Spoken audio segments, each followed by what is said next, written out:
Já, það er kannski ágætt að ég taki bolta núna. Ég sagði, ég heiti Magnús Orri Schram. Ég er nú fyrst og fremst kominn til þess að hlusta. Takka fyrir hann fína fund og málefnalega innlegg.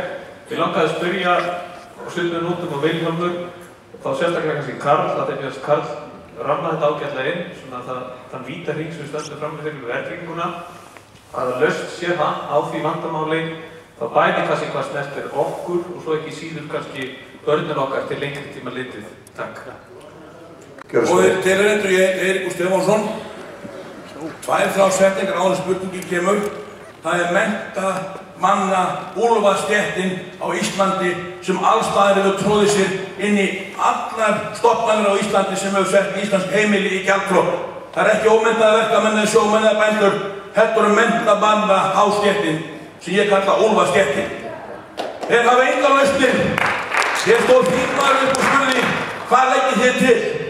Pábjánis og Arnar sem er búin að setja á þingið 3 ár eftir hrun hefur ekki á sem þetta neitt í hug. Spurningin mín er þessi. Það eru liðið 3 ár og 3 mánuðir frá hrunni. Árangur hagsmunasamtaka heimilinnar þó ég ætla ekki að vanþakka það heldur þakka þeim. Og allra þeirra sem hafa verið að ræða þessi mál er 0. Og ég spyr hábóðlega því að það rétt að mér árangur í þessari baráttu fyrir að koma á réttlæti, fyrir að nema í burt og ranglæti sé 0.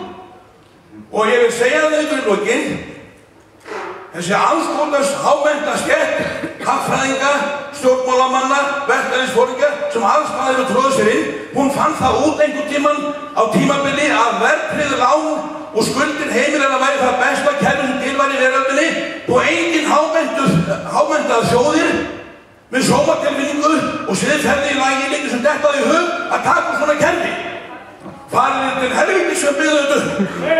Eiríkur, mér fannst þetta bara svona ómálefnilegt og ekki til þess fallið að gera hann funda þeirri merkilegu samkomsmann þó er. Og mér finnst að við þurfum að vinna að því að fara að finna okkur annan gjaldmiðil.